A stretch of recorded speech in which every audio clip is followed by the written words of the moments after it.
ಯೇಸು ಸ್ವಾಮಿ ಅವತ್ತು ಚಾಟಿ ತಗೊಂಡು ಓಡಿಸಿದ್ರು.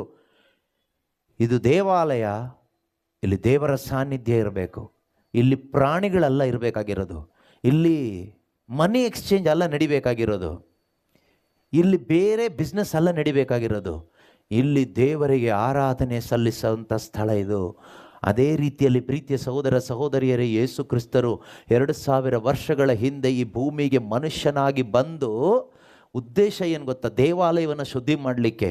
ಅವರು ಕಟ್ಟಿದಂಥ ಆಲಯ ನನ್ನ ನಿಮ್ಮ ದೇಹ ಎಂಬ ಈ ದೇವಾಲಯ ಇದು ಅಪವಿತ್ರವಾಗಿತ್ತು. ಪಾಪದ ನಿಮಿತ್ತವಾಗಿ, ಆದಾಮನ ಪಾಪದಿಂದಲೂ ಮತ್ತು ನಾವು ಒಬ್ಬೊಬ್ಬರು ಮಾಡ್ತಾ ಇರ್ತಕ್ಕಂಥ ಯೋಚನೆಯಿಂದ, ಮಾತಿನಿಂದ, ಕ್ರಿಯೆಯಿಂದ, ಕರ್ತವ್ಯ ಲೋಪದಿಂದ ಮಾಡುತ್ತಿರುವ ಅನೇಕ ಅಶುದ್ಧವಾದ ಕಾರ್ಯಗಳಿಂದ, ಸ್ವಾರ್ಥಭರಿತವಾದ ಕಾರ್ಯದಿಂದ ಅನೇಕ ರೀತಿಯ ಈ ಒಂದು ಪ್ರಾಣಿಗಳ ಥರ ಬದುಕ್ತಾ ಇದ್ವಿ ನಾವು ಪಾಪದ ನಿಮಿತ್ತವಾಗಿ.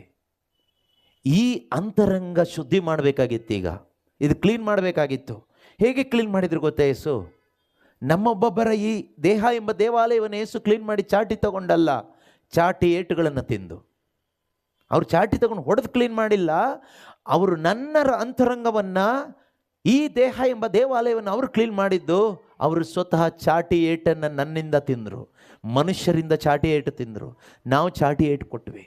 ನಮ್ಮನ್ನು ಕ್ಲೀನ್ ಮಾಡಲಿಕ್ಕೆ ನಮ್ಮ ಕೈಯಿಂದ ಅವರು ಏಟು ತಿಂದರು. ನಮ್ಮ ಬಾಯಿಂದ ಅವ್ರ ಮುಖದ ಮೇಲೆ ಉಗುಳಿಸ್ಕೊಂಡ್ರು. ಮುಳ್ಳಿನ ಕಿರೀಟವನ್ನು ಇರಿಸ್ಕೊಂಡ್ರು. ಹೀಗೆ ಏಟು ತಿಂದು, ಸಾಧಾರಣ ಚಾಟಿ ಅಲ್ಲ, ಮುಳ್ಳಿನ ಚಾಟಿಗಳು, ಆ ಚಾಟಿ ಏಟನ್ನು ತಿಂದ ಯೇಸು ಕ್ರಿಸ್ತರು ತಮ್ಮ ದೇಹದಿಂದ ತಮ್ಮ ರಕ್ತವನ್ನು ಚೆಲ್ಲಿದರು. ಈ ರಕ್ತ ಯಾತಕ್ಕಾಗಿ ಗೊತ್ತಾ? ಈ ದೇವಾಲಯವನ್ನು ಶುದ್ಧಿ ಮಾಡಲಿಕ್ಕೋಸ್ಕರ, ಈ ದೇವಾಲಯವನ್ನು ಪವಿತ್ರ ಮಾಡಲಿಕ್ಕೋಸ್ಕರ.